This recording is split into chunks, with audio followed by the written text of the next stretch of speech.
मुंबई से सटे वसई नाया गांव के बीच फर्जी पुलिस बनकर एक कार चालक को लूटने का मामला सामने आया है।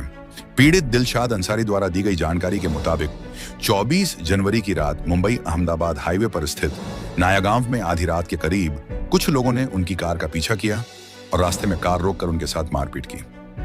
पीड़ित दिलशाद अंसारी का यह आरोप है कि उनमें से दो लोग, जिनका नाम जावेद अंसारी और नईम अंसारी है, उन्होंने उनकी कार भी छीन ली और उनकी कार से 3.25 लाख के करीब नगद रुपए भी चुरा लिए और उनकी कार लेकर चले गए, जिसमें करीब 6.5 लाख तक का गुटखे का माल भरा था। ये दिलशाद अंसारी जी, कि आपके साथ उस वक्त क्या हुआ था? तो बात 24 जनवरी की रात की है। हम लोग वापी गए थे। वापी से हम लोग गुटखा लेकर आए गाड़ी में, वहाँ से लेकर आ रहे थे। फिर विराट टोल पे हम लोग वहाँ से पार्क किए ना विराट टोल, वहाँ से वो लोग 2-3 गाड़ी से रोक रहे थे। हम लोग को बोल रहे थे क्राइम ब्रांच वाले गाड़ी रोक, और धमकी उमकी दे रहे थे कि गाड़ी रोक नहीं तो मारेंगे ऐसा वैसा। कौन धमकी दे रहा था? वो जावेद अंसारी, उसके गैंग वाले थे, उनके जो लड़के थे 4-5 लड़के 6-7 थे, वो रुका रहे थे हमारे गाड़ी और बोल रहे थे क्राइम ब्रांच से, और पुलिस का डंडा दिखा दे रहे थे। उनके साथ कोई पुलिस वाला मौजूद था? नहीं, कोई ना था, सिर्फ पुलिस का डंडा लेके रखा था और दिखा रहा था, बोला था हम लोग क्राइम ब्रांच से, तो गाड़ी रोक साइड में। तो फिर हम लोग गाड़ी लगाए साइड में, तो आया और मारे हम लोग को। मैं तो और मेरा एक दोस्त था, उनको मारे। फिर मोबाइल छीन लिया और गाड़ी का चाबी निकाल लिया। फिर हम लोग को उतारे गाड़ी से और गाड़ी हमारा लेके चले गया वो। फिर वो अपनी गाड़ी में बैठाया हम लोग को।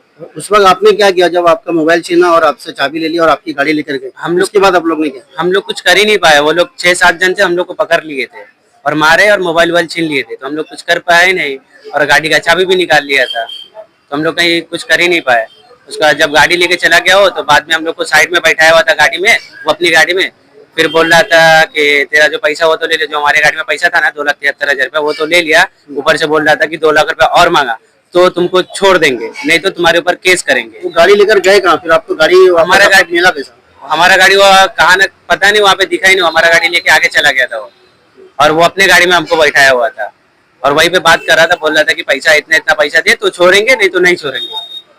तो गाड़ी में आपके माल भी था क्या कुछ ऐसा? हाँ, मेरे गाड़ी में गुटखा था। गुटखे का मतलब बिजनेस करते थे। उसके बाद में वहाँ पर जाने के बाद में क्या हुआ? वहाँ पे फिर हम लोग को बैठाया, उसके बाद पुलिस स्टेशन लेके गए। जब हम लोग के पैसा ले लिया था, 2,73,000 रुपया था, वो निकालने के बाद और पैसा जो मांग रहा था ना, तो जो हम दिए नहीं ना, उसके बाद हम लोग को पुलिस स्टेशन लेके गए वो 15-20 मिनट के बाद। तो आपके ऊपर कुछ कार्रवाई वगैरह हुई वहाँ पर? हाँ, मेरे ऊपर कार्रवाई हुआ। मैं जेल भी गया हूँ, अभी बेल पे आया बाहर। तो जावेद अंसारी और नईम अंसारी, ये दो जो लोग हैं, हाँ। तो इनको आप पहले से जानते थे या फिर मतलब वो लोग नए लोग चेहरा था आपके सामने? नए थे वो लोग, हम लोग नहीं जानते थे उसको। तो लोग यही तरीके का काम करते हैं, इसी तरीके का है क्या? आपको इसके बारे में क्या जानकारी है? अब वो तो पता नहीं। जब हम लोग केस करने के लिए गए पुलिस स्टेशन, तो उनके बारे में पता चला कि उनके पास ऑलरेडी 20-25 केस है, जो कि उनके ऊपर, हाँ, उनके ऊपर है केस। तो गाड़ी किसका था और माल किसका था? गाड़ी तो मैं रेंट पे लिया था और माल मेरा था, सब कुछ मेरा था, वो धंधा मेरा था। अच्छा, आपका धंधा था। फिर उसके बाद क्या हुआ? आपके ऊपर केस फाइल हो गया, उसके बाद में फिर उन लोगों ने आपसे डिमांड किया पैसे का? हाँ, उसी टाइम जब पकड़ा था ना, हाँ। तो डिमांड किया था 5 लाख रुपए का। तो हमारे गाड़ी में 2.5 लाख प्लस, मतलब 2,73,000 रुपया था, वो ले लिया। कैश था? हाँ, कैश वो ले लिया, जो माल में से बचा था ना वो ले लिया। उसके बाद में पुलिस से आपको कितना सहयोग मिल रहा है, मतलब उनके खिलाफ? कुछ भी नहीं मिल रहा। हम लोग रोज जा रहे कर रहे, फिर भी कुछ नहीं हो रहा। इतना एलिगेशन डाले, सब कुछ डाले, फिर भी पता नहीं उनका ऊपर से क्या सपोर्ट है, किन की तरफ से सपोर्ट है। हम लोग कितना कुछ भी करे, कुछ भी सपोर्ट नहीं मिल रहा हम लोगों का पास, जबकि उन लोगों को ही सपोर्ट मिल रहा है। अच्छा, मतलब आपको ऐसा लगता है कि पुलिस उनके सपोर्ट में? हाँ, पुलिस उनके ही सपोर्ट आपकी में। सुनवाई नहीं हो पा रही? नहीं, कुछ भी नहीं हो रहा। हम लोग क्राइम ब्रांच भी गए, कहीं जा रहे, कुछ सुनवाई नहीं हो रहा, कुछ भी कर रहे हैं। तो अभी आपका आगे का क्या प्लान है? आपको क्या करना चाहते हैं आप? हमको बस न्याय मिलना चाहिए। हमारा जो पैसा लिया है, हमको मारा क्यों, हमारी गलती तो पुलिस हमारे ऊपर जो कार्रवाई करते वो लोग क्यों मारे और क्यों हमारा पैसा लिए? तो आपने ये नहीं पूछा कि आपको अथॉरिटी किसने दिया या अधिकार किसने दिया कि आप इस तरीके से गाड़ी रोक सकते हो या हमारा पैसा छीने हो? वो लोग कुछ बोलने ही नहीं दे रहे थे, बस मार भी रहे थे। गाड़ी का चाबी छीन लिया और मोबाइल भी छीन लिए। वहाँ पे कोई था नहीं हमारा। आपने अपना जो शिकायत है, तो ये किस जगह पे आपने फाइल किया है? कहाँ कहाँ आप गए, डीसीपी, एसीपी, और कौन कौन से पुलिस स्टेशन में आपने उनके खिलाफ मामला दर्ज करवाया? हम लोग विरार में, नायगा पुलिस स्टेशन में किए हैं और क्राइम ब्रांच वसई में गए हुए थे। 2 जगह गए हम लोग। बाकी एलिगेशन डाले 4-5 जगह, डीसीपी ऑफिस में भी एलिगेशन डाले। तो किस तरह से उन लोगों का सहयोग मिल रहा है? कुछ भी नहीं। हम लोग कितना भी कुछ कर ले, कुछ भी नहीं हो रहा, बल्कि और उन लोगों को ही सपोर्ट मिल रहा है। हम लोग को तो कुछ सपोर्ट नहीं मिल रहा है। आप अकेले थे उस वक्त, आपके साथ में और भी कोई था? नहीं, मेरे साथ मेरा एक दोस्त भी था।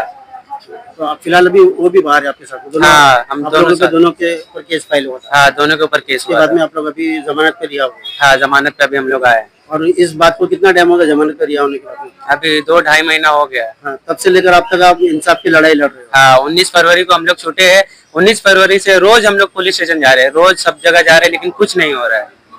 तो हमारे चैनल के माध्यम से आप क्या कहना चाहेंगे? बस यही कि हमारी मदद करिए और जितना हो सके उनको, जो हमारे साथ गलत किया उनके साथ भी थोड़ा होना चाहिए बस। साथ ही पीड़ित दिलशाद अंसारी ने यह भी कहा कि माना कि गुटखा बेचना, सप्लाई करना कानूनन अपराध है, मगर उन पर कार्यवाही करना पुलिस का काम है। पीड़ित दिलशाद अंसारी ने आरोप लगाते हुए कहा कि जावेद अंसारी और नईम अंसारी नामक ऐसे व्यक्तियों ने फर्जी पुलिस बनकर कानून का जिस तरह से मजाक बनाया है, उन पर भी कार्यवाही होनी चाहिए, जिसके चलते उन्होंने महाराष्ट्र के गृह मंत्री मीरा भयंदर, वसई विरार शहर पुलिस कमिश्नर तथा नायगांव पुलिस स्टेशन में जावेद अंसारी और नईम अंसारी के खिलाफ एलिगेशन दर्ज कराई है। मगर पिछले 2 महीने बीत जाने के बाद भी स्थानिक पुलिस ना तो जावेद अंसारी और ना ही उसके सहयोगी नईम अंसारी पर अब तक किसी किस्म की कार्यवाही नहीं कर पाई है। क्या इससे ये माना जाए कि जावेद अंसारी तथा नईम अंसारी और पुलिस के बीच कोई सांठ-गांठ है? बहरहाल पीड़ित दिलशाद अंसारी ने हमारे न्यूज के माध्यम से पुलिस प्रशासन से इंसाफ की मांग की है।